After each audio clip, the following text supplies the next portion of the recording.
Hey, welcome back to another episode of It's a Football Thing, ladies and gentlemen. I'm your host, RJ, and I'm joined by my legendary co-hosts and champion mates, Scott the Gooner and Rob the Red Devil. How are we this evening, gentlemen? All good here. We're all happy for once. We're all happy for once, boys. Everyone's a winner on this pod. Yeah, it's Robbie? been a while for me, but yeah, definitely. Singlet Rob's back. Got a smile on Singlet my face Rob. for a change. Ready to talk about it again. How good is it? This is a rarity, isn't it, to get all three of us buzzing. It's usually 2 out of 3 or 1 out of 3, and one has the laugh against the other. But I'll say it on the record, it is nice every now and again to see us all smiling and being on the same page. It doesn't happen often. I don't want it every week, but sometimes it's a refreshing change. You're nasty, yes. Scott Borg. You are nasty, my friend. Yeah, well, you know, every show needs a villain, right? And I'm happy to play the role, boys. Happy to play the role. Look, I'm in a moment we'll say good evening to the people in the live chat, but Ben making an excellent observation. Scotty is rocking the clean sheet. The beard is gone. And there's a reason for that. That's because Scotty, as a bit of a Movember ambassador, is getting back on the Movember train. I can't do it every year because the missus would leave me. But, back at it this year. I have no doubt the handlebars will be back. Well, give it a week. So by next Tuesday, you'll probably see something. But, that's why we're clean. Welcome, George. How convenient, my man. A night off from training when United win. We've been missing you. I've been missing you, George, although you're a good man. We got Daniel here. Daniel feeling happy. Top of the league. We're top of the league. Come on, Chelsea. Daniel, to me, just epitomizes joy, man. He's just such a happy guy. If I could adopt you, Daniel, I would. If you ever need a dad to adopt you, I'll take you, mate. You're a top bloke. Declared is here. Singlet Robbie. At least we know he'll watch the whole stream now. He's not going to leave. We've got just Dan for you, Hill. Dan Hill's in the chat too. We'll hopefully get him on a little bit later. Hey, we Danny. are going to open up in the second half of the show for people to call in. Just wanted to put it out there for some people who maybe haven't got experience streaming. I'll put a link in the chat. You can click on that link from your phone if you'd like. You don't need your video on. If you just want to come on, say what you've got to say. You want to talk about maybe one of your bad footballing takes. I've got a couple to share. You want to talk about something that stood out, or you want to celebrate a Man United win, feel free to call in the second half of the show. Last one before we get into it, we've got David here. There's a 15-year-old where Scott used to sit. Mate, it does take some years off, but Arsenal winning also reduces the stress. Let's get into the show. I'm going to start by putting up some results from the weekend, boys. What we might do is go through just some of the results that are maybe a little bit less mass market appealing, talk really quickly about observations, and then we'll get to our games at the end. Let's look at Wolves and Everton, the match from this morning. Wolves hung on. Wolves did well to win that match. I did think they were the better team. But Everton, God, they're all over the place. Robbie, any quick thoughts on that? Did you get to catch any? Yeah, I did catch this one. And like you said, man, if this was a game with two halves, Wolves should have won this one 6-0 in the first half. It was just ridiculous. Pickford kept a few out. One got ruled offside, and one of the goals got ruled offside. They're just the first half. It was just all Wolves. But then, credit to Everton. They won the second half. They tried to get back in it, and then it was Wolves holding on in them. But mate, just quickly for the Wolves, how badly they started, they've had I think 4 wins and a draw on the bounce, man. So they're right up there. They're right behind. But we've said that, haven't we, Robbie, for weeks, even when they weren't getting the results. They were just one good result from converting good performance to right outcomes. So I think we are starting to see the fruits. And what's his name? Bruno Lage. Yeah, he's doing a really good job at the moment. So, it's nice to see a good news story like that come to the fore. Yeah, it was good. I really liked his song, 24K Magic. It was a good song. One of my favourites. He can sing and manage. But you know what? That's probably one of my bad football takes from the season at this point. I've given Wolves no respect. I have to admit it. I keep tipping them to lose, which is probably why I'm at the bottom of the tipping table. But yeah, boys, they've done quite well. Did you want to say something else before my Bruno Mars joke, Robbie? No, I was just saying, at least there's one Portuguese flying the flag for Portugal now. Yeah, that's it. Villa continue their calamitous form, getting drubbed by West Ham. I mean, it is only Emiliano Martinez, so you're going to take shots at him. But, boys, big result for the Hammers. Again, probably another one of my bad football takes. I thought that the Hammers would slip back into those kind of mid-table positions, but right now they seem to be doing well. And the shocking thing for me is, in my fantasy Premier League, Antonio didn't even hit the net. So they still managed to bang him for. RJ, did you catch any of this? Or I did, and they, for a better use of a pun, they hammered them. They were just all over Villa, who talk about bad takes at the moment. We've been pumping up Dean Smith and the Villains' tyres for some time now, but they're going through the opposite of a purple patch. They're in a bit of a rut. It is still early days, I know, but you know what? The more and more they keep dropping points that they shouldn't be dropping. I'm not saying West Ham is a game that they should be getting results, but they shouldn't be putting up 4-1 losses either. So, look, on one hand, Villa, very poor. On the other, Declan Rice, Johnson, Souček, Fornals, all of those guys at West Ham are playing out of themselves at the moment, and credit's got to be given to Moyes there. Can they sustain it? That's for a different discussion. But for now, signs are looking promising for the Hammers. Robbie? Yeah, look, I agree, man. And like you said with Antonio, it's a shame that the pass before the pass doesn't get any points, because he was with a lot of he was turning people, was linking up, and he literally was a pass before the pass for some of those goals. Yeah. But the thing with that team at the moment, it's just they're united, mate. You can just see they're all playing for each other. They haven't got 11 world-class players, but they've just got team spirit, and they look really good, man. Like, they're humming at the moment, so good luck to them. Some may say, Rob, furthering on from your point, that they're West Ham United. Just no laughs. Sorry, boys. They are united. Cricket. Well, they're not. Hey, we'll put it this way, Scott. They're not a bunch of young boys. You've got to remember that. West Ham. There's my boy. Wanted to quickly give a shout out to our man Concierge of Crime, who's here. Always good when you can join us live, man. I know you're busy with work, but we appreciate your support. We've got Mo here from the Blue Lounge. Mo, if you're still around in the second half of the show, man, would love to hear from you and see you jump on the stream when we open it up shortly. But I know you're a busy man, but thanks for joining us. Quick point from George before we move on to Leeds. And Davide, feel free to let us know your thoughts. George saying that West Ham's squad depth can't be understated. They made 11 changes against United in the League Cup and still won 1-0.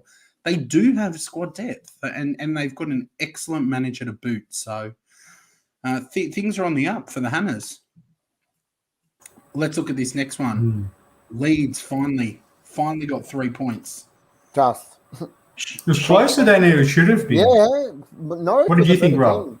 Norwich were the better team. They had the better chances. Unlucky they weren't clinical. Like, if you could have moved the goalpost about a metre to each side of where their shots were, they could have won this game. And look, I think it was about a 10-minute spell from like the 50, 60-minute mark where this game was just bang, bang, bang, 3 goals out of nowhere. And cruel. It's a cruel game. Should have been doing better. No, so yeah, like to say, this was an unlucky loss for Norwich, but very lucky win for Leeds. Man, they didn't look good. They scored. Rafinha scored the first one. I can't remember who scored the second one, the winner. I think it was Rodri maybe or something.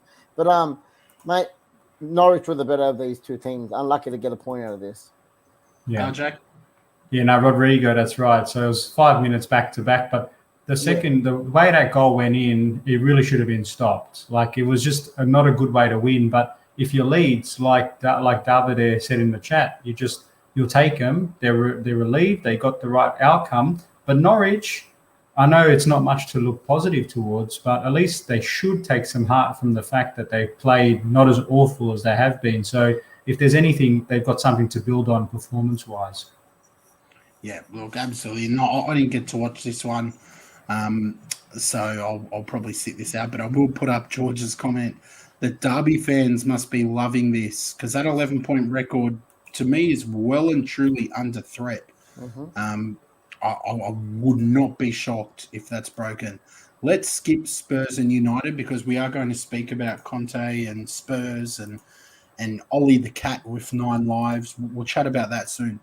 But Burnley Brentford, this result shocked me, because Brentford, to me, have been pretty good, strong, competitive in their matches, more so at home. But, yeah, Burnley just got up over him in this one. I was a bit disappointed by Brentford.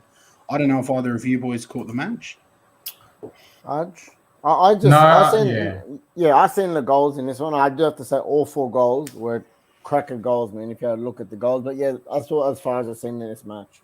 Yeah, I saw extended highlights, and the overarching theme was that Burnley just came firing out of the blocks and really caught Brentford off guard. And I think because of the way we know Burnley like to lock down things, the fact that they started off on the front foot really made it difficult for Brentford to try to get a foothold back into it. But yeah, look, for me, Burnley is one of those teams. They're not going to play the most attractive brand of football, but if they can start games positively, they have it in their toolkit to frustrate you out of the game. And I think ultimately that's what they did in the end with Brentford. But big win for them.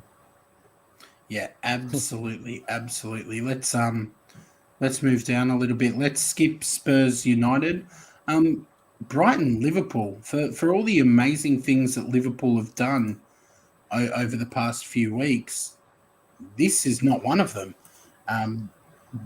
It kind of, I don't know if it was a case of Brighton being really, really good or Liverpool underperforming. I think the answer is somewhere in the middle, but I know that Jurgen Klopp would not have been happy to split the points with Brighton, especially at Anfield. Did you 2-0 up as well? 2-0 up. 20 minutes, yeah, exactly. After 20 minutes, 2-0 up. They were up after 3 minutes. I thought it was going to be a cricket score again. So, look, credit to Brighton, man, for getting back just before half-time and putting in like a nice goal from was it Trossard at the end to equalise? Yeah. Mate, good on him, man. That's a big point from 2-0 down at Anfield, man. And the way that the form that, after just smacking us 5-0 last week and the form they've been on all year, that is a great point for Brighton. Absolutely. Hard to argue with that. RJ, your thoughts? No, I talk about the other results that went across the weekend. Obviously, United spanked Spurs. Arsenal got a good win against the Foxes.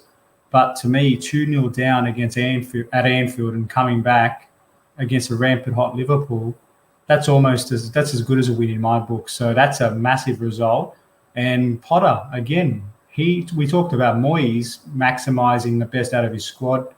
Potter already keeps showing that he's a manager that needs to be given a lot more respect than he has been. So great result for them in the end. Some would say that Potter is magical. But he waved his wand. Yeah, worked his... Robbie, you're shocking tonight, mate. You're shocking tonight. It's terrible. I don't know if it's because I'm back at work. I don't know what it is. Maybe it's just fatigue. But look, I feel like there's someone out there who's going to hear that content and subscribe because it does offer some comedic value, boys. Southampton, talking about comedic value, they're not offering it at the moment because they seem to be the real deal. They're grinding results out. And another good win away at Watford, which isn't an easy place to go and win. RJ, did you catch any of this one, or Robbie, either of you? Only saw extended highlights. That's all I saw. Shea Adams' goal again, another bomb, man. But like you said, mate, the thing that's impressed me most about the Saints at the moment is their defense. Like they've got a solid defense. They've kept heaps of clean sheets, and if they do concede, it's normally 1 or 2. So yeah, that's where they're winning most of their game by being soundly defensively sound and just getting the odd goal here and there. So again, another big result for the Saints. Yeah, and a bit of good form as well, aren't they, at the moment? Because a couple of weeks ago, we were talking about how, yes, they'd been going for a bit of a dry patch, but you look at the way they've been playing at that high pressing, that energy, that high-octane style of play, and just they've been leaking a couple of unlucky goals. But now they're starting to find a bit of a rhythm, and now they're hovering in and around that middle zone. So, yeah, it's a funny thing, isn't it, how 1 week you could be in big trouble, next week it's, you've turned a corner. Oh, how good's this from George? Because I didn't catch this game. I didn't see it. Che Adams celebrating by pretending to play the piano in front of the Sir Elton John stand. Look, that's excellent shithousery. I'm not going to lie with you there, George. Let's now work backwards through our teams. I want to save United and Spurs to the end because obviously branching on from that result, we've had a managerial change and a huge appointment that's not official yet, but is practically official. Yeah, you're right. Yeah, it's practically there. But I might start with my team who opened up the round. I've been told for a few weeks that, the match against Spurs was Arsenal and Arteta's real test. We won that. I was told that Aston Villa was going to be our real test because Villa were meant to be our closest rivals before the season in their eyes, and we dominated. We've then come to this match, which was a real test because it's Leicester, and we've put out probably our best football over the season. There was an excellent balance of offensive threat and danger and defensive comfort. Leicester had some chances, don't get me wrong, but a tremendous save by Aaron Ramsdale. Some brilliant defending by Gabriel and Ben White, who are going from strength to strength and building chemistry. And the attack's looking much sharper with the return of Lacazette. I also think that competition for places is helping Arsenal because Emile Smith-Rowe knows if he drops, Odegaard's waiting in the wings. Saka, who's been starting on the right, his best position for me, knows that if he's not performing, Pepe will come in. We've got competition now, and I believe Xhaka will go back to the bench because Partey and Lokonga are looking good, but both of them know that Granit Xhaka is on their tail. So the competition for places, in my eyes, has really helped take us to the next level, along with the introduction of Lacazette and the form of Emile Smith-Rowe that's been second to none. Second to none. Did you catch any of this game, Robbie? What were your thoughts, mate? Look, man, I think you wrapped that up really good. I just thought for starters, you guys fired out of the blocks, but the complete opposite with Leicester. They were just in slow-mo. They were like half asleep.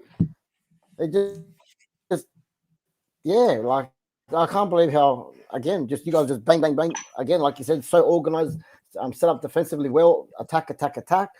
And yeah, like it's just, I don't know. Like I was shocked at how bad Leicester were and how lethargic they were. So yeah, look, it wasn't long after your second goal, just before halftime.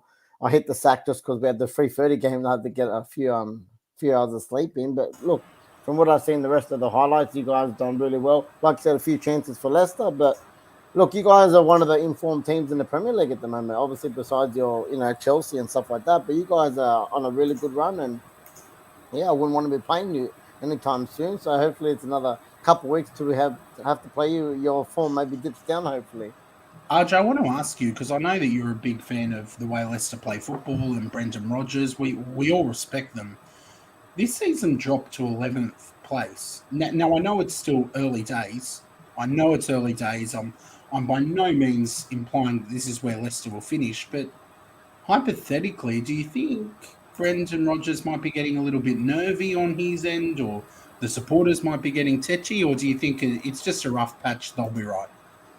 They'll be right. She'll be right, as we like to say here in Australia. And I liked your talk about comedic value when you said, Rob, you needed to hit the sack. I was going to say, you mean you needed to hit the sacker with the Arsenal one. But look, beyond that, beyond the dad joke, for me, Arsenal, what I liked about it was quite mature, because going 2-0 up is a dangerous scoreline because you can become quite complacent and it only takes one goal. And look, I would have been keen to see how they fared had one of those chances gone in the first half, had Ramsdale not saved it on the post. And then they got a bit of fortune in the sense that the follow-through actually bounced off the post onto Ramsdale and didn't cross the line, but they made their own luck. So they earned it. But I just would have been intrigued to see, had Leicester pulled one back, would they have the fortitude to hold on to that goal lead after that? We'll never know now. It's all hypothetical. But to their credit, Arsenal did a Burnley what they did to Brentford. They just came out firing, put them to bed early. Leicester did, to their credit, try to stage a comeback, but Arsenal really managed this game to success in the end and continues their little mini resurgence. Top 5 now, top 6 or whatever they're in. But to me, when they start coming up against I know Leicester's a good team, but out of form, as you said, but once they start playing the top end of town again, and when they don't get the rub of the green, or when Ramsdale doesn't pull off a top save, are they going to be able to, continue that bit of good form? Time will tell, but so far they're looking good, and credit to them. Yeah, and I think the real test, I know, to say the real test will be in 2 weeks when we play Liverpool at Anfield. Arsenal and Liverpool always have tremendous matches. There are usually goals. There's usually action. There's no one parking the bus in that fixture, but I think it'll be really, really interesting. But Leicester, just quickly, they do need to fix that defence up, because every week we can't just keep saying individual errors. It's bigger than that now. And Rodgers, for all of the praise he gets, that's a trend now. It's not emerging. It's a consistent trend now that the defence has been leaking too many goals, and they've really got to start plugging that, because that's the difference between them getting points and ultimately them dropping it, because they're still a fundamentally good team, but the league's not forgiving if you're going to keep making those schoolboy errors. So I'm keen to see how he fixes that up, or if not, he could be in trouble. Spot on. Just saying good evening to Tom, who makes a good point that he's getting the impression that Arsenal is starting to benefit from no midweek football. Well, look, it's an advantage at this point. It is an advantage. It's less trophies that we can go for. But it takes away the excuses of fatigue and travelling back on a Thursday. There are no excuses, and that's why my expectations of Arteta and the squad are so high this season. George making the good point. It's a Manchester United live chat tonight. Loving it, boys. Loving it. Leicester being in 11th place just shows the improvement of the teams in the league. There are 12 teams that are capable of a top 6 finish. Hard to argue with George there. And we've got Almighty Blues FC in the house. Big ups to you, man, and keep pumping out some good content. Let's quickly talk about the Almighty Blues, RJ. Top of the table, great win against Newcastle. All smiles on your end. They were, and because I'll preface that by saying Newcastle were woeful, absolutely embarrassing, and the football that they produce, and I know we do have a nice set of Newcastle followers, and I actually feel for them, because they're not watching a team that's interested in playing football at the moment. They're stuck in this quagmire of, we're the richest club in the world. We've got no manager. We're hanging on to Premier League status by a thread, but they didn't even lay a punch the other day. 80% possession at home is embarrassing to concede. And the fact that Chelsea didn't even get out of third gear in the first half, then in the second half, St. Reece James Park came to the fore and absolutely blew them away. 2 rockets, J5 penalty, smashed them in front of him. And I just thought we probably could have added a couple more had we wanted to be more ruthless. But ultimately, very professional from a team that is in a good state at the moment. As we've said, we haven't been playing our best football, but the fact that we've been able to get by without Lukaku, no Werner, no Croatian sensation Kovacic, and no Mason Mount, and no Pulisic, they're regular starters, or at least the first 4. The fact that we've got the likes of Malang Sarr, Trevor Chalobah, and the like going in doing a job, mate, I've got nothing but praise. And as I said on my live stream earlier with Patrick Larson, to those who haven't seen, about 10, 12 hours ago, we broke down the month that was. And October was a very rewarding month for the Blues. We were expected to beat those inferior opponents, and that's exactly what we've done. So positive momentum, dominant display, and we keep moving. That's all there is to it, really. Robbie, I just want to put up this comment from Ben. Before I do that, Daniel loving it. Daniel's absolutely loving what Chelsea are doing. Ben says, very dominant performance with a number of key injuries too. RJ's just listed a whole heap of players who are unavailable for Chelsea. Are you shocked at all by how good they've been with the amount of injuries in their squad? Because if you take that many key players out of, most big squads, they wouldn't be winning games the way that Chelsea are. Are you surprised by it at all, Robbie? I'm not really surprised. I mean, I said from ages ago, the fixtures that Chelsea have are very winnable. Like I said, they build on their defense. Number one, they've got a very, very solid defense from last year as soon as Tuchel took over. So, and like I said, they've got that unity, and like I said, they've got competition for place. They have a big squad. They've got a lot of quality in the squad. So even though you've got your big marquees out, like you said, Lukaku and stuff like that. But especially their wing backs are chipping in with some goals. So all over the pitch, man. Yeah. And I love how this year, just on a wink, like, United haven't got one. We've got one penalty that we're rocketed, but I feel like Chelsea have got 100 penalties from Jorginho this year. Look, not to say that none of them were penalties, but like I said, they're coming from. I just thought with the team, something like, so Reece James was on a double, and then they got the penalty. I just like it how it's not a selfish thing, because he didn't go for the hat trick. So Jorginho's job is to take the penalties. Okay, he took the job. There's no kind of Okay, I think Reece James even asked for the penalty. He just said, "No, this is No, my he's job." a grub, mate. That's dirty. That's No, disgusting. it's You shouldn't not. give That's that it. to He him. That's how it didn't. is, mate. It's class, mate. He's Disgusting. got that's his job. That's his job. He lets the job, and that's it. Everyone's happy. There's no fighting in the team. And look, the way they're going, mate. I can't see him losing the game for a long time, Chelsea. But it's chemistry, Rob. Like I would say that despite having squad depth on paper, we can't just put a bunch of players together and assume that they're going to have the same chemistry that the first regulars. That's why Liverpool, for all their good system, if you take the likes of Firmino, Salah, Henderson out, you're not going to get the exact same output. They might be able to do a job. I think I was surprised with not the fact that we're winning games, but look at the goal difference. Look at the total dominance. 3 goals conceded this whole campaign, none in open play. And ironically, they've all been from set pieces or penalties. So you talk about penalties that we get, we actually concede a few as well. But overall, I'm actually just impressed with the distribution of goal scorers. So the wing backs have been imperative. Rudiger, Thiago Silva, Trevor Chalobah. Nobody heard of him before the start of the season. And now when he gets put in the lineup, nobody bats an eyelid because he's been that good. And Ruben Loftus-Cheek, he's resurfaced out of the dead. And even Callum Hudson-Odoi. So for me, big upside for us at the moment. And the real challenge will be once the likes of those 4 come back in, how does Thomas Tuchel tell the others, thanks, you've played your role, but we need to spread the love back to our key players again? But that's a good headache to have. Yeah, look, it's interesting, but Chelsea are definitely smashing it. A couple of comments from the live chat. Almighty Blue saying, Robbie, you said it well. RJ sums it up perfectly. No praise to my comments about Jorginho being selfish. Absolutely selfish, mate. We're just like, here at the IFT, mate, we've got the better RJ. Let me just say that. No, I prefer hush that, love. RJ. Reece James, King James. You know what? I'm like a dog with a bone sometimes. I just want to put this out there. The match was not even. It wasn't close. It wasn't like, that Newcastle could come back. We don't want to risk this penalty.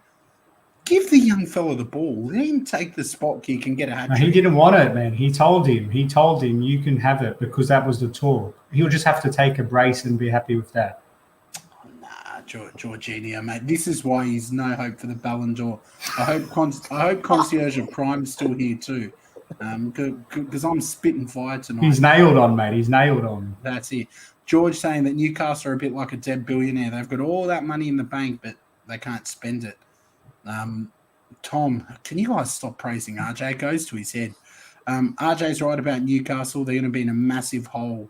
Everything's quiet about the manager, and there's still a chance of relegation. A big chance of relegation. 4 points they're on, man.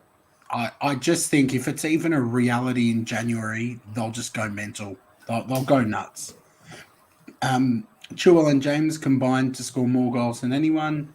Ben giving some love to Conor Gallagher, who's doing some good jobs over there. Almighty Blues showing some love. It's interesting times quickly on Newcastle because we are coming to probably the main match. But there are rumours that Unai Emery I heard that today for Newcastle. That's crazy, man. Will be their next manager. Now, for me, as someone whose team has been managed by Unai Emery, I actually think he'll do a good job over there. He's a statement manager. He's not the kind of manager that you traditionally expect there. He will improve some players. He was a very big part of Saka's development, for example. He's got experience in European competitions and, managing some big clubs. I think Unai Emery would be a really good signing for them, and they can certainly afford the compensation that Villarreal would demand. The issue to me is, will Unai Emery himself want to come back and jump back into that project? RJ, do you think there's a chance of Unai Emery becoming the Newcastle manager, and is it a good signing for them? It all depends from Emery's point of view. Does he see this team in its current state as being recoverable? Because the question won't be about resources, because you'll have a basically an open checkbook, you would think. So I think it'll just need to be on what does he see as the immediate prospects for the club, or is it too much of a sinking ship? But for me, he is someone that probably gets a lot of discredit in the English Premier League community, based on his stint at Arsenal. But you look at what he's doing overseas and how successful he's been in Europe. The guy knows how to implement a vision, and he knows how to get a lot of quality performances from his players. So, look, for me, the benchmark is very low for Newcastle at the moment in terms of they can't go any worse, bar Norwich, basically. And for me, to bring in someone like Emery, who's been there, won that, and is very seasoned professional, there could be a lot worse, put it that way. But I just think it's actually more risky for Emery to go there now in their current situation. Before we jump over to Robbie, don't forget to smash that like button if you're new and you haven't already. Hit that sub button too. We're trying to grow the channel. We've had some good traction in the last few days, and we'd love to continue that. So please support us. Interact with the stream once it's over. Hit that like button. Let's get it up to double digits. Robbie, Unai Emery at Newcastle, your thoughts? I think it's a downgrade for him, if I'm being honest. I just think what he's doing, his little project has only been at Villarreal. This is his second season. Again, massive what he done last year against us in the Europa final to get them to a final and win a trophy, and now in the Champions League and doing well in the Champions League. Mate, if they were going for him in January and they qualify to the round of 16, I think you'd be crazy to leave what he's doing and what he's done with that team to go to literally a relegation battle. So for me, I can't see it happening. For me, that's just I think it's a downgrade, especially this year and what he's doing with that team. They're doing really good. So yeah, don't see that. Do you think though? Could it be one of those FOMO situations? If he doesn't go now, someone else goes in and has an open checkbook, and all of a sudden Newcastle blow up. That he could have been there and passed up on that opportunity. Like, do you think that could be playing into his thinking at all? Look, I sound like a broken record. I don't see anything quickly happening. I don't see big signings coming in January. I just think they just announced Haaland I think they're going to take agreement. Yeah, I think it's going to be taking a lot of people's scraps. Look, a random player I heard the other day that I thought maybe we'll see now with the whole Conte thing, but Dele Alli was a link to Newcastle the other day, and I think that's a fair shout. He hasn't Ross been Barkley as well from Chelsea. People like that, man, they aren't getting a lot of first team time. And, they want to maybe try and, get regular football. And even if it's just a loan, just to get minutes under the belt. And then, Newcastle can say, yes, we want to buy him if it's good. And then it works opposite. If it's no good, they send him back and try someone else. So players like that I could see maybe happening, but I still don't think an Emery would go. Look what happened with, what was I going to say, with Joe Willock last season. They took him on a loan. He single-handedly helped turn their season around. It hasn't quite happened for Joe this season, but last season he was an integral part. I certainly think, and I look at some of the young Chelsea players out on loan who are making their mark at their clubs, that there's nothing wrong with loans, and they will need to slowly build. So they're going to have to start signing players at that Ross Barkley. I heard, Scott, as well, that Arsenal maybe want to do a swap deal between Smith Rowe and John Joe Shelby. Any truth behind that, mate? Mate, I'm not having John Joe Shelby's too good for that. I'm not having this nonsense. Let's good evening to ZVO Genius. I know a new sub from last night. Welcome to the channel, mate. Good to see you on the stream. Declared saying Dele Alli better go quick before Conte throws him out. Could work the opposite way. Look, we'll get to that. But we could rejuvenate. Conte could rejuvenate a Dele Alli. Who knows? He's had some good. He's had patches, Dele Alli. Even at the start of the season, we were praising him, and it just seems to have fallen off the face of the earth. He's too busy, with the young Miss Guardiola. His girlfriend at the moment needs to keep his head on the game, I think. So let's move on. Manchester United and Spurs. We're obviously going to break this into two parts. We'll quickly talk about the match because I'm happy to skip the match. I'm really happy to skip the match. But listen, mate, this is our first win in like a month, mate. We're talking about the match. He's happy. He's excited. Let's let Robbie get that off his chest and celebrate the win. Then let's talk about how much better Spurs are for having ambition to sack their manager, which United didn't have the ambition to do. Oh, here we go. And replace him with someone who is capable of being at the You've always got to bring in a negative. Conte. You've always got to bring in a negative. No, let's go, man. I don't want to bring you down. You tell us. You tell us about the result. Look, boys, we wiped the floor with Spurs, and that's a fact. So we've all done that. My prediction last week, you seen me, I was quite calm. I said a 3-1 win, and it bettered it with a 3-0. So a rare clean sheet. Obviously, Ollie changed his system to a 3 or 5 at the back, however you want to look at it. I'll put it down as a 3-5-2-1. Look, on paper, I'll be the first to say it looked like, besides the 3 attacking players, it looked like we had it was a very safe and protective game, but at the same time, it gave our wing-backs, Wan-Bissaka and Luke Shaw, a lot of license to go forward, and at the same time, protecting our defense. Varane that came in was a massive boost. I think it was it gave a bit of extra confidence to Maguire because he hasn't been in the greatest of form lately. But look, man, I just, it took us a little bit to get on the score sheet around about the half an hour mark, but Spurs didn't even throw a punch, man. Honestly, this game was one of those games I sat back and I'm like, okay, I don't know what to expect with the form we're in. I wait the Spurs. They normally do like to turn up against us, but like the system worked for that game. And look, Spurs at the same time were terrible, but we were just all over them. They didn't register a shot on target for the first time at home since like 2013, I think the crazy stat was.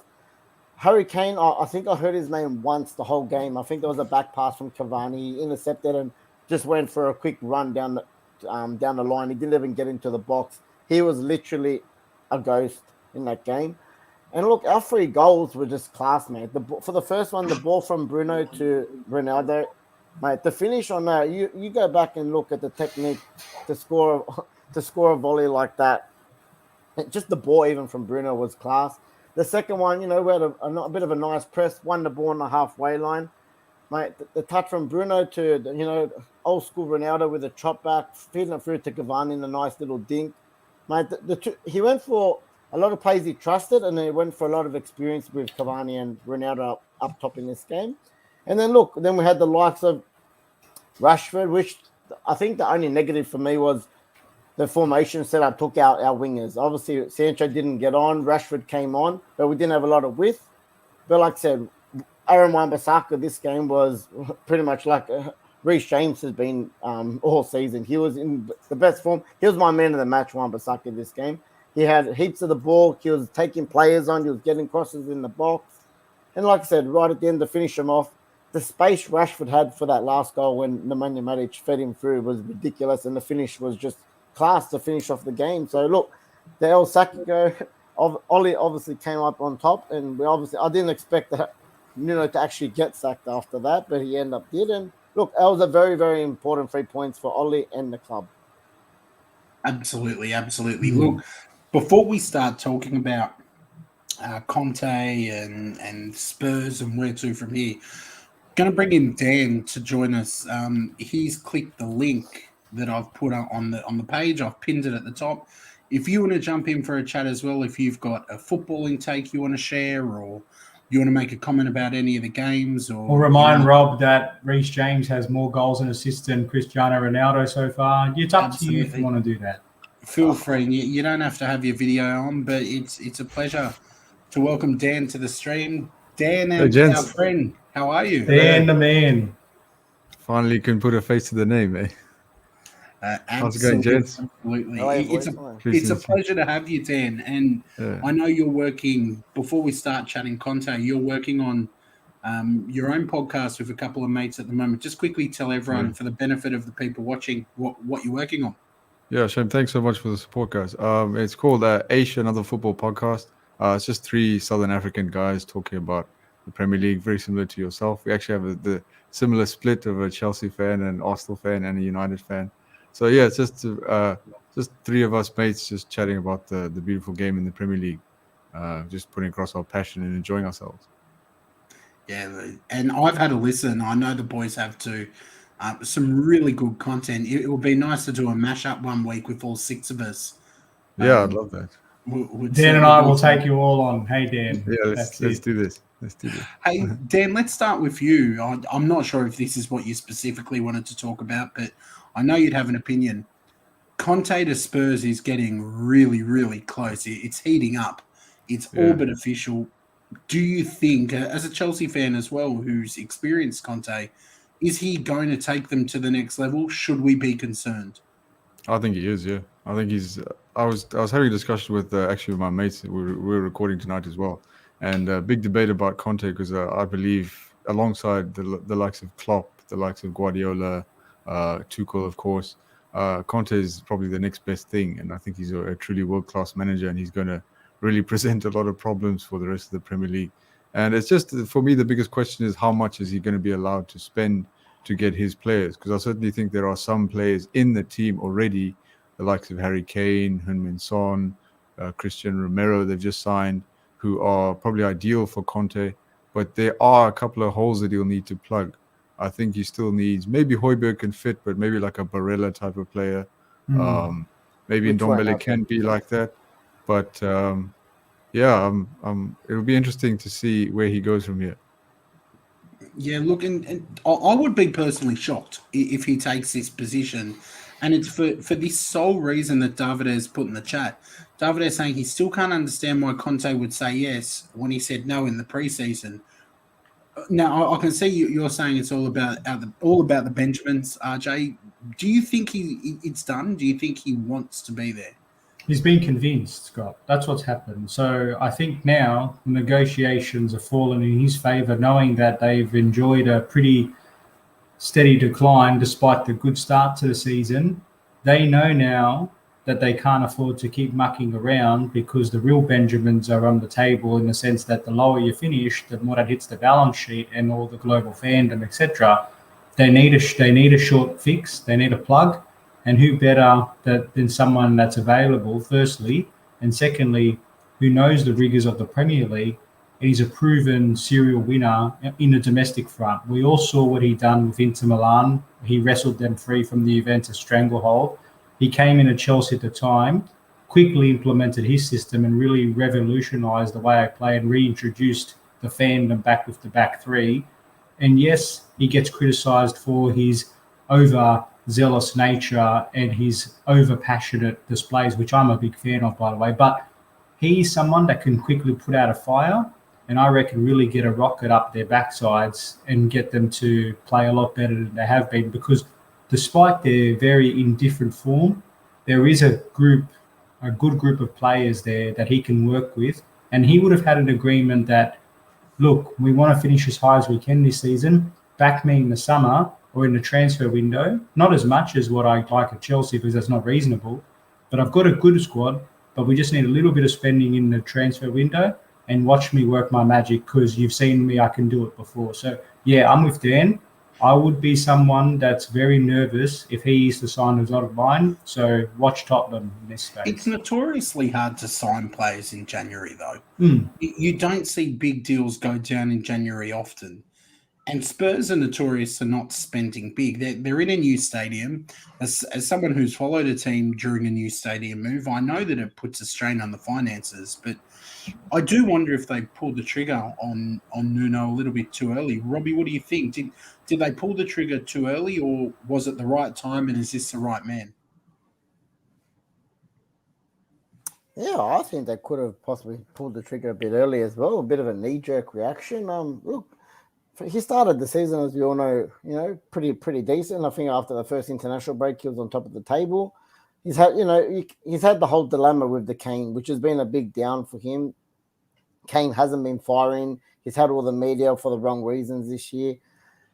But yeah, look, it's, he's not like he's in a relegation battle or anything like that. He's just outside the European spots, and it's, a long way to go. And I don't think anyone expected, Spurs a challenge for a top four really this season. So look, they obviously weren't happy with the results. They maybe want to, Conte is available, a world-class manager. They want to maybe break a duck maybe for a Conference League trophy. They might take anything at the moment, and they might think Conte could push us for a Champions League spot.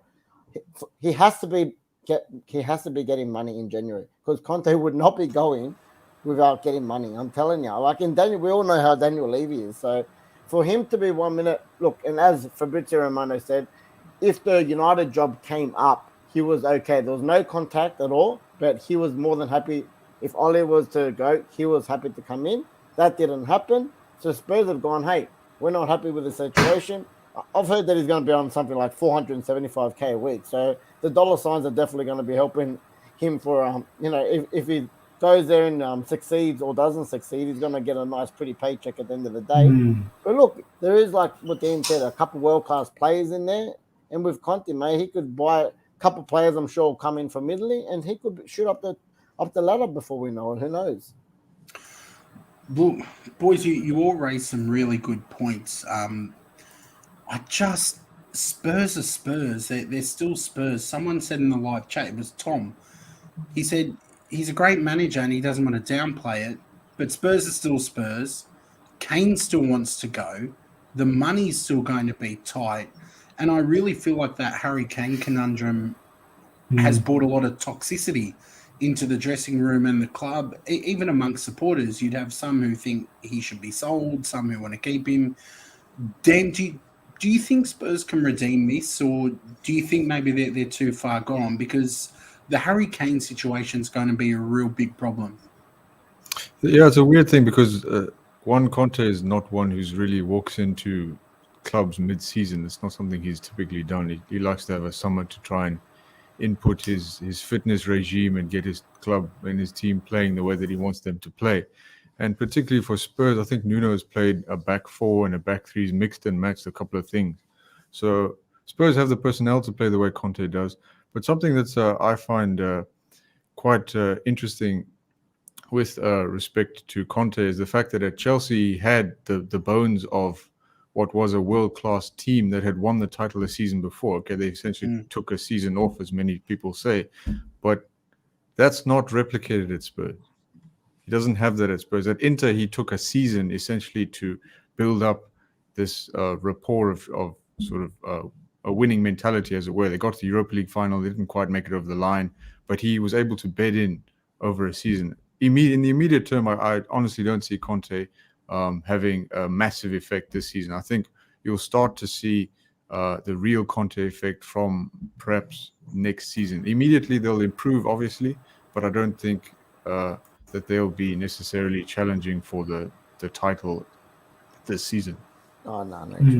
Just on the money thing, I think I look at the scarf there. They're a team that I'm concerned about that might be raided coming in the transfer window because of his relationship with certain players there and acknowledging their precarious financial situation and some of the contract issues with some of the players there. I wouldn't be surprised if he's already had a few discussions with a few players over there to start turning heads. Brozovic, I've said Barella is one of the untouchables, but you look at players like Bastoni, I don't know, like Brozovic contract runs out next year. So there's a few players there that are hanging on very tight rope. And if you're looking at a club that's looking to offload players because their balance sheet's a little bit precarious, it's a nice place to visit, your old hunting ground. Yeah, the only other link that was probably a big lure for Conte was Paratici, which they obviously worked at Juventus together. So he wanted Conte at the start of the season when he declined, and then now he said, "Hey, I'm guaranteed he's promising him something, money and players, because he's got that connection with him now. So for them to build a better bond, he's gonna get what he wants. He has to, and that could even be out of selling Kane and using Kane money." Plus a little bit of extra dollars. Who knows? I just think that the Harry Kane situation needs to be addressed first, because it's just a hand grenade without a pin waiting to go off. So you need Conte, if he's the man coming in. And look, I hope it doesn't happen. I love seeing Spurs struggle. It's fantastic viewing for me. But if he's going to get the best out of them, that needs to be the very first thing on his agenda.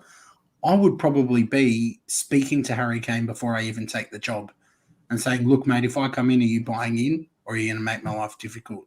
So I don't know. RJ, I can see that you're having a bit of a yarn with Tom in the live chat. Tom said, if it was Chelsea, City, Liverpool or United, you'd be talking about a title with Conte coming in. We'll wrap this Conte and Spurs chat up in a couple of minutes, but do you think Spurs can be put in a title discussion, RJ? It's not the conversation. The context is that they are on the slide at the moment, Spurs, and it's really damage control. Like Dan said, Conte does his best work when he's got a full season to set things up and really get people on board with his fitness regimen and the tactical understanding. For me, it's about rescuing their season so they don't go into free fall. And if I have an ambitious target, I'd say there's no reason, based on the gap from top four, why they shouldn't be desiring to finish in the top four. I'm not saying finish above it, but really that fourth spot's open for anybody at the moment. So that should be the target, I'd say, and maybe a domestic run. I know they've got the Conference League, and that's always nice, but let's be real. The focus is on higher placed finish in the Premier League because that's where the mullah is, and also the fact that for them, it's a bit of personal pride to be able to compete back in the Champions League. So, yeah, top four should be the aim. Title season, title charge, maybe next season and thereafter, but early days. Dan, my man, any points you wanted to make before we bring in Declared and George? And make sure, before you finish up, give your pod one more plug, man, because we understand the work that goes into putting something like that together, and we wish you boys all the very best with it. So, any final points? Yeah, thanks so much for having me. I really appreciate it, and for all the support you guys have given us. But I will want to say that I'm gunning for Chelsea to win the league, so that's my final point. Let's go. I think RJ agrees with you, Dan, and the table doesn't lie. At this point, it's looking like it's real. So, all the best. Cheers, lads. Thanks for having me. See you, Dan. See you cheers, next time, mate. Take care. All the best. Make sure you check out Dan's pod, guys. They're doing some good work, and like I said, we understand how tough it can be. We've got Declared and George waiting round back. I know they both want to talk Conte, so I'm going to bring them both in a minute. We know we've declared that things can sometimes get crazy, so Singlet Rob's going to escort you out if you're a silly fella. But before we do, I just want to put up the tipping scores. RJ 60, Robbie 52. It's heating up there, and I'm on 43. God. Top four, mate. You must be proud. Look, I'm sitting third. It's not bad, but geez Louise, I'm having an atrocious run. Well done, boys. Well done. It's looking good. Let's bring in Declared and George. See what the boys have to say. All right. Declared, Georgie, nice to have you both with us. We might kick off to you, Declared. What's your views on Conte? What's going on? Oh, first I'd like to say, sorry, I didn't even let you answer that. Go for it, mate. Look, plenty's going on. We're loving it. That's right. I'd like to say you guys are doing a good thing for Movember, right? I know it's a good thing. And RJ's a good bloke. He does it all year round. So big up to him. So when we get to that's it. Let's start off with, actually, Scott, I address that. Well, you're talking about Jorginho. You know, that situation, you can only dream that happens at Arsenal. You know, it doesn't happen. And that's why you get upset. You wish your players were fighting over penalties and lay into him, Declared. That's it.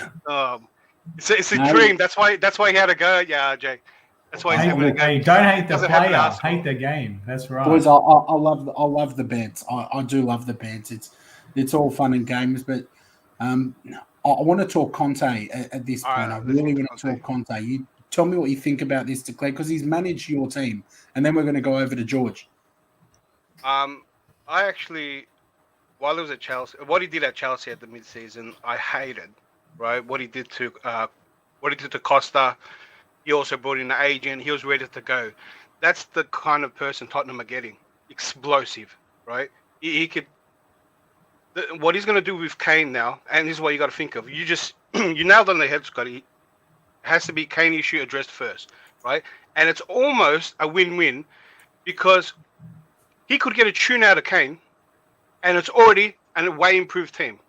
Or he could bench Kane, and nothing will happen to Conte, right? And Kane can sit on the bench for the rest of the season, and nothing's going to happen to him, right? He's on an 18-month contract. Remember that. He's coming in. I don't even know whether it's short-term, whether it's quick fix, or whether to see what he can do, and then before they give him another one. But because of that short contract, he can just see you later. And it was reported that he is getting double what he's offered in the preseason. So that's one big conviction to get him across the line. But what worries me as well, when I try to think that what would Conte do in his system, right, with the Tottenham players, there is actually a lot of decent players that fit his system, like Reguilon, Højbjerg, especially if Kane and Son start going, and the centre backs they brought in, Royale, Emerson, and I think he could get out of Dorothy as well. I keep calling him Dorothy, but yeah, he's sitting on the bench. But I think Conte could get a tune out of right centre back or something like that, and they could already look like a way improved team. And maybe top four's out of the question. Maybe this is a write-off season for them. But once they get going, they'll probably be a force next season. Yeah, and they don't even need new players. You guys talked about January. I don't think they even need new players. Mate, you raised some really good points, and I do think that if he gets a tune out of what they've got, they've certainly got the personnel to be achieving much better than they currently are. George, do you have any welcome, first of all, George? It's good to have you here, man. You're always smashing the live chat with awesome points. I'm not going to look at the Van Persie jersey in the background because Scott, that was just for you, Scott. I've made sure my favourite Arsenal player of all time was there just for you. You're winding me up, mate. Look, Declared said that Conte probably doesn't need new signings. He just needs to get a tune out of what he's got. Do you agree? Do you think he's on the money? Yes and no, in the sense that the players that are at Spurs at the moment can adapt to his system. In saying that, if he wants to take Spurs to the next level and, in a way, enhance his reputation, get back in the Champions League, because I feel like Conte's endgame is he wants to win the Champions League to be considered in that elite tier of manager. And unless he gets backing from the board, which if the board didn't give him that backing 4 months ago, I don't see any signs as to why they would do it now. Yeah. I think, look, I reckon, George, for me, we had this discussion last night with Scott about the Kane situation. So I'm also talking to Tom here as well about, they've got Kane still he wants out. And that may be the case. But I reckon that if Conte comes in, he puts his arm around Kane and says, while you're here, let me do what I did for your mate Romelu Lukaku, and basically took him to the next level because I can get the best out of you. And as long as you stick tight with me while you're here, you may leave afterwards. But for now, let's do a madness together. And you believe it or not, you might be able to achieve something special before your time's up here. So I think he's got this rapport with players that he commands respect based on his CV and his work rate.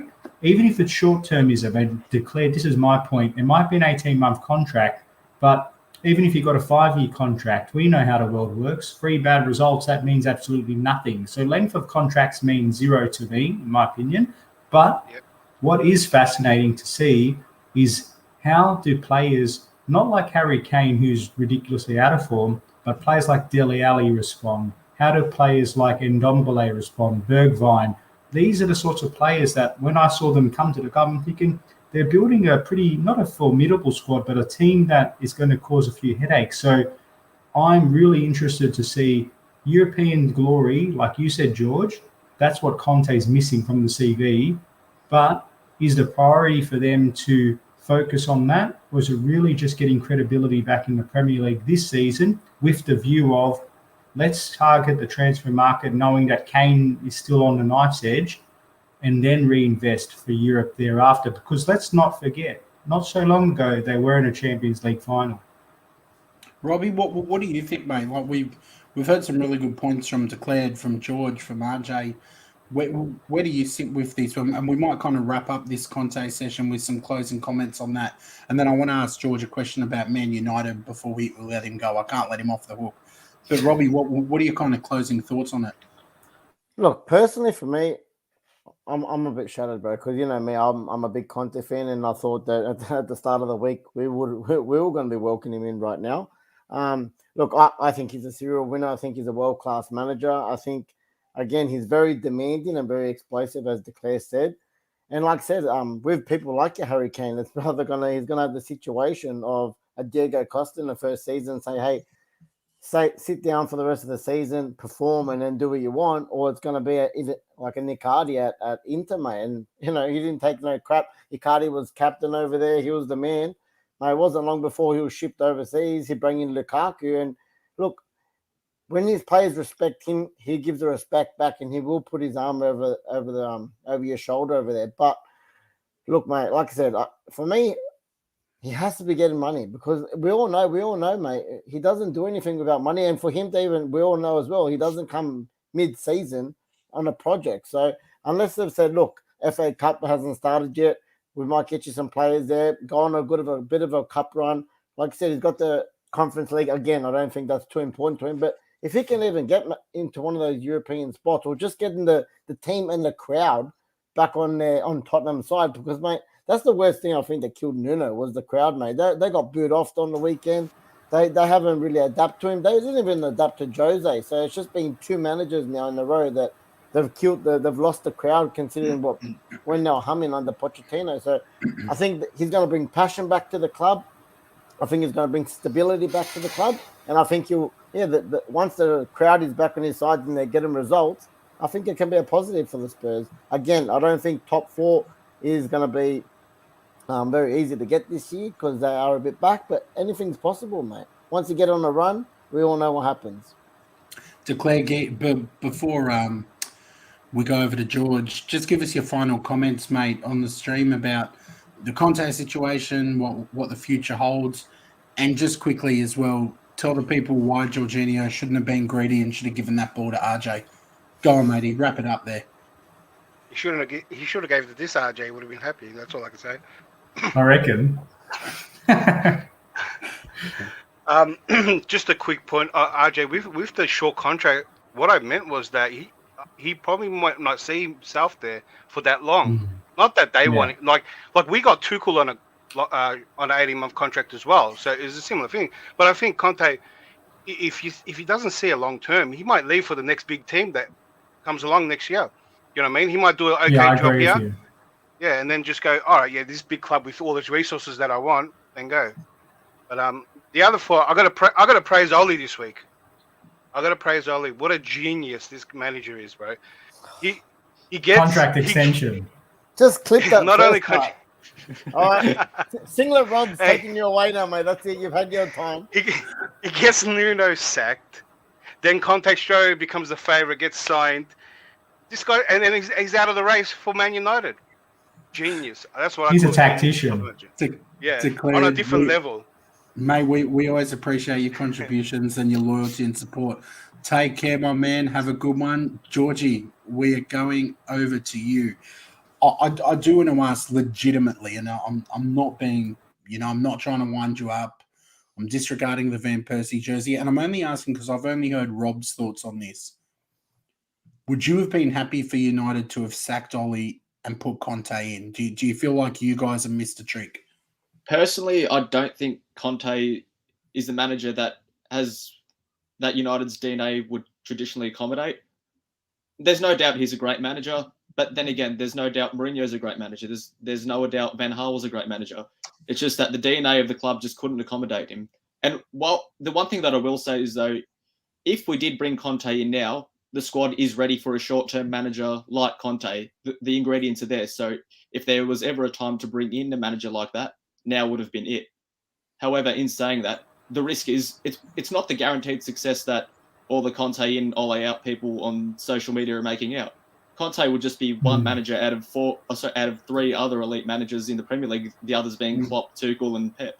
So we're still a 1 in 4 chance of winning in the league and other domestic competitions. We're still a 1 in 10 chance of winning the Champions League. It's not the guarantee that everyone's making it out to be. And the risk, if it doesn't go right, as Tom's alluded to on the podcast, Greenwood, Rashford will be the first ones out the door. And so much of United's DNA is about those young attacking players coming through the youth academy. It's interesting, though. I don't know. Look, for me, Conte cops a lot of stick about using older players and neglecting some of the younger ones. I saw him use a couple. He brought in Ethan Ampadu through Chelsea. I've seen a few young players that, if you're good enough, you do get trust. So I'm not fully on board with the young players would definitely not get a chance. The one interesting young player that he has actually brought in at Juventus, coincidentally or ironically, is Paul Pogba. Yes, that's true. That is a good point. But I agree. Look, DNA is an important thing, but also DNA with your club traditionally is success. So I think there is a bit of a loggerhead with Oli there at the moment. But I actually wanted to get your thoughts because I've heard a lot on TalkSport lately, and I haven't discussed it with Rob, but when the Ronaldo signing happened at the time, it felt really transactional and just opportunistic that it came out of the blue because we didn't want him to go to the noisy neighbour. But at the same time, we've heard rumours that he wasn't Ollie's purchase, it's the club's purchase, and because of that, he's actually disrupted the chemistry. So by acquiring a world-class player, has it disrupted the team's overall balance? Any thoughts on that? I think you've hit the nail on the head. In my opinion, if there was no Ronaldo links to City, I personally don't think that deal goes ahead.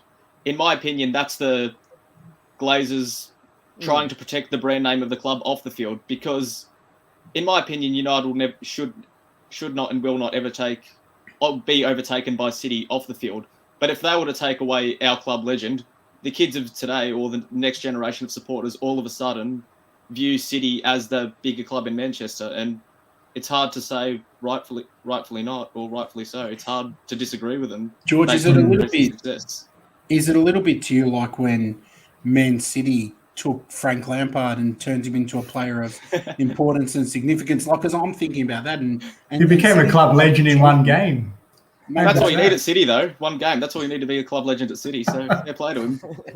With the whole our DNA, obviously that's a very big thing. You know, bringing in the younger youth players, playing the United way, attacking football. But post Fergie, we haven't seen that. We had Van Gaal came in, mate. We played one of the boringest footballs. Back, a lot of possession, no attack. When Jose came in, he was very pragmatic, very defensively set up. Again, very rarely we've seen him all-out attack. We've probably seen out of the post-Fergie era, we've probably seen when Ollie took over in his first 6 months of interim is when we've seen a 4-3-3 attack. At that time, he didn't have no pressure. He was making an impression. He was enjoying the job. Obviously, he got great results, and that's how he got the job. So for me, that's what I mean. A lot of people say, "Oh, Conte." You know, if people go back and look at Conte last year at Inter, like they were one of the highest scoring teams in the league, let alone in Europe as well. Lukaku was a beast last year. So once you get a system, yes, it's not a traditional Martinez system. as well, Rob. Martinez as well. Once you get yes, not our traditional system, but a system that's mate, even on the Chelsea when Conte was there, mate, they were defensively great and they still outscored most teams when they won the title that year. So, look, a lot of people are stereotyping him. He's a defensive coach. He's not in the DNA. For me, a lot of people saying United's also not about winning. But, mate, it's nearly been 10 years since we've won a Premier League trophy. And like I said, with the Glazers, all we're doing is winning off the field.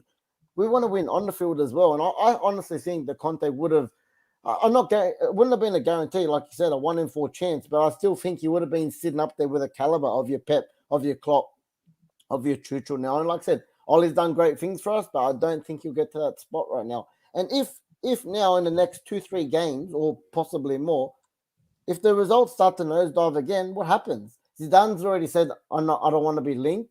The Ajax coach he's happy at Ajax. That could be a next year thing. And Conte is gone now. So where do we go? For me, I think Ollie's going to stay for the rest of the season, regardless of what happens, because who else is there to get now? Boys, tell you what, it's been a cracking conversation, and there's plenty more to come. We're an hour and 8 minutes in, and I feel like we could go all night. Georgie, is this your debut on football live streaming on YouTube? I've done a couple of episodes with the pubcast with Tom, but on the It's a Football thing, yeah, it's my first time. Mate, absolutely smashed it. You are welcome back anytime. If Rob keeps refusing to wear a shirt, we're going to give him the sack and bring you in. We need to get yellow and red cards. We need to get yellow and red cards going for this behaviour. I disagree. We need Singlet Robbie. This brings in the viewers. That's it, mate. The only fans. Only football fans. Exactly. Mate, for that, I'll buy you a beer on the weekend at the pub, George. You're a good bloke. Cheers. I might need a few more than that after half time. But I almost want to go with these boys to the pub. I wouldn't mind having a schooner with a few of them, but let's do a couple of quick fires before we wrap this up. George, stick around for the quick fires, man. You've done a great job. Would love to have you on. You know how they work. Boys, I'm hoping you're coffee men. I just want to ask, what's your coffee order? When you walk up to the barista, what's your coffee order? For me, I'm a vanilla mocha for me. Macchiato, 2 sugars. Beautiful. Georgie? I just have when I have coffee, it's just grandma's Lebanese coffee. Oh, now that's hardcore. I love that. Yeah, strong, mate. RJ? What kind of wogs are you? Just make the espresso at home. What are you going to spend money on coffee for? No, for me, I just it's either a skim cap or I'll get a latte, to be honest. One of those. Beautiful, beautiful. Boys, the next quick fire. If you could think of one player who played for your club and you could give them an injury-free career, who would that player be? For me, it's a tie between Abu Diaby, who I thought was the reincarnation of Patrick Vieira, or Jack Wilshere, who I think really just was on the trajectory upwards, but was just shattered by injuries. RJ? Yeah, I'll keep a current player in focus, Ruben Loftus-Cheek. He suffered that Achilles injury in the Sarri season, and he was showing some incredible form. So it's nice to see him back, but an injury-free Ruben is what I'd love to see. George? I'm actually going to say Wayne Rooney. It's hard to say that he underachieved when he's become the won everything there is to win, been the top scorer for his club and country, but I agree with Tom there. Wes Brown, another good shout. I was going to say Wes Brown as well. And I was going to say, if you said Phil Jones, I was going to come over there. You weren't getting no beer at the pub on the weekend, mate. I think just an honourable mention, since we don't have a Liverpool fan on the chat, but I'm, as a Greek, would have liked to have seen Kyriakos injury-free. He just, once he signed for Liverpool, never really got that chance to kick on. He was a Euro winner, could have had a really good career at Liverpool. Yeah, and I'd add in for the African fans in the base, Michael Essien. He was someone that we know how he could score a good goal, right, Scott? But he had a lot of injuries and it kind of set him back. So it can happen, and that's unfortunate, isn't it? So, yeah. Spot on, boys. Keeping a bit of a football theme, I just want to chuck a picture up. Have a look at this. Now, I just want you to give me, this one's a little bit different. I'm testing your vocab here. One word to describe this ball. Robbie? Take my money. Is that one word? Close enough. We'll take it. George? Aerosculpt. It's on the ball. RJ? Interesting. I'll call it that. I'm going with magnificent. I can't wait to have that on that shelf. That's a cracker of a ball, man. It's a really nice ball. Declared that's the new winter ball for the Premier League. So they do bring out a winter ball, obviously with the snow and the visibility over there during winter, that they like a brighter ball. This is the new one. I can't wait. I'm counting down the days till Friday. RJ, Robbie, I don't know if one of you wanted to throw in a quick fire or we wrap this bad boy up. I'll wrap it up, boys. I think we've had a cracker of a night tonight. Absolutely. Look, we've had George here, we've had Declared here, we've had Dan Hill in the chat, some new people in the channel. Things have been buzzing tonight. We don't normally go this long on a Tuesday. Thanks to everyone who joined. If you haven't already, please make sure you subscribe and share it with your friends. Come back to the video tomorrow, leave a comment on there. We do know that when people have been going back to watch the streams, it's taking about 24 hours for it to run properly on YouTube. But Tom had some good advice. Pause the video, go and make yourself a nice Lebanese coffee or get something good to eat and come back, and it should work. But thank you to everyone in the live chat. You guys make this show what it is. RJ, Robbie, George, it's been fun. Do you have any closing thoughts, Arj? No, just been a fantastic stream. Good to see all the boys smiling, and I can't wait for the Champions League games coming up as well, and we'll touch on them on Thursday. So, yeah, stay safe, everyone, and, yeah, it's buzzing. Great work. Robbie, closing thoughts? Yeah, thanks to George. Thanks to everyone in the live chat, and, yeah, we'll see you on Thursday night. Be safe, and like I said, be good or be good at it. Ciao. George, it's not our preview show, but quickly tell us to end the stream. What's the score going to be? Of them, Manchester Derby, you saying? Yeah.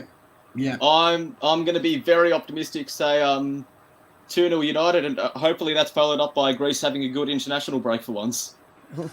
Tell him he's streaming. Take care, guys. Enjoy. We hope you enjoyed the stream. See you on Thursday night.